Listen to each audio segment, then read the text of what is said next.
Hello friends and welcome to nutricious। আজকের recipe ভাপা দই, যার জন্য আমি এখানে 200 গ্রাম জল ঝরানো টক দই ব্যবহার করেছি। জল ঝরানোর জন্য দইটাকে একটি সাদা কাপড়ে মুড়ে তার উপর ভারী জিনিস চাপা দিয়ে 2 ঘন্টা রেখেছিলাম। এতে করে দইয়ের সমস্ত জল বেরিয়ে গেছে। এরপর এর মধ্যে দিয়ে দেবো অল্প পরিমাণে এলাচ পাউডার এবং দেবো 3 চামচ মিল্ক মেড।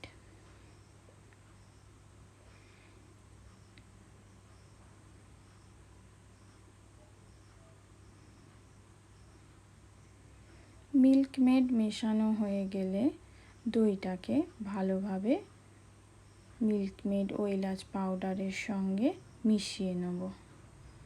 মিশ্রণটা একটা ভালোভাবে মেশাতে হবে যাতে কোনো দলা না পাকিয়ে থাকে। মিশ্রণটা ভালোভাবে মেশানো হয়ে গেছে। এবার সিলিকনের বাটিতে আমি মিশ্রণটা ঢেলে নেব।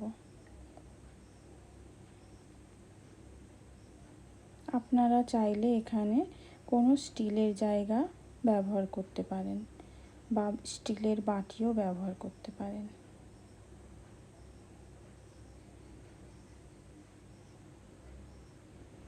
ঢালা হয়ে গেছে।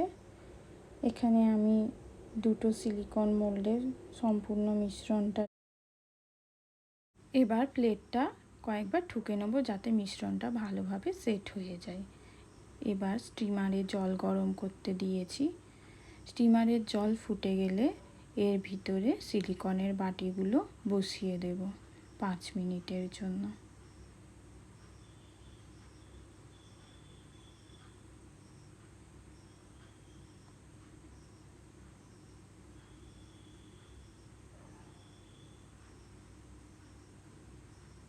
পাঁচ মিনিট হয়ে গেছে।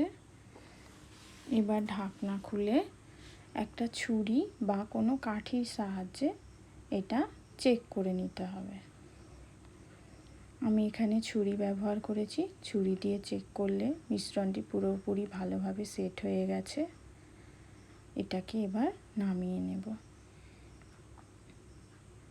তৈরি ভাপা দই।